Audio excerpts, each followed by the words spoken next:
Hey everyone, today I'm going to show you how to use the new 860C, the deluxe color screen from VoltBike.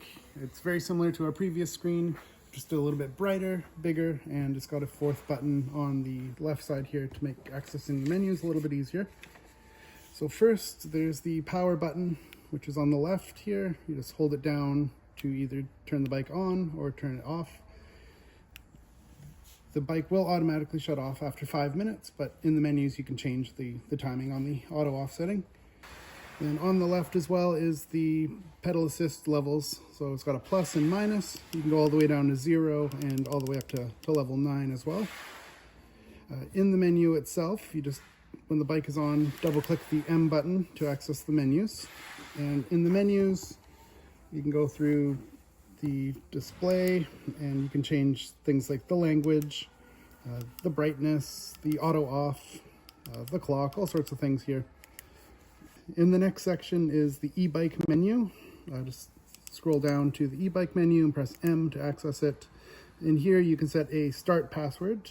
Be careful, make sure you don't set one and forget about it because you won't be able to restart the bike. You can also change the assistance levels to make up to 9, or you can go down to 5. You can change the wheel diameter. Please don't change this because it will make the speed go off what it should be. You can also change the battery indicator from voltage to percentage. The voltage will be far more accurate. It's also got a spot for the light sensor. You can make the sensor on the bottom of the screen, which will automatically turn the lights on when it's dark enough.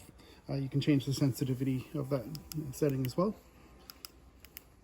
So also in this menu down here is the advanced settings. These are probably not going to be used very often, but if you do need to get into there, the default password is 1919. The next part of the menu is factory reset. Please don't do a factory reset on this. It's best to contact us and we can help you out, but resetting it can cause some issues. Okay. The next part of the menu is information. Going into this one shows you a little bit about the bike, the mileage that you've put on it on your trip, also the odometer. It has some information about the battery as well. Basically some fine details. And then you can exit the menu through here and it'll bring you back to the main screen. Some other features of this bike is that it does have a walk mode. So when your bike is on, you have to be in at least level 1 for pedal assist at minimum.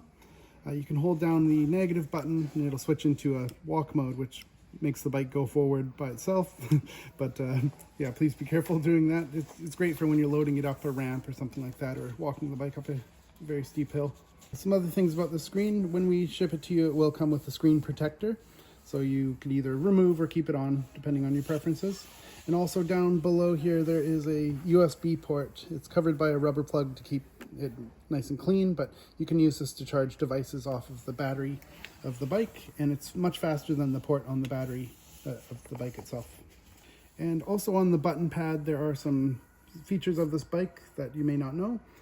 To reset the trip meter and the timing on the bike, you hold down the plus and minus, and it'll you hold that for a couple seconds and it'll reset to 0.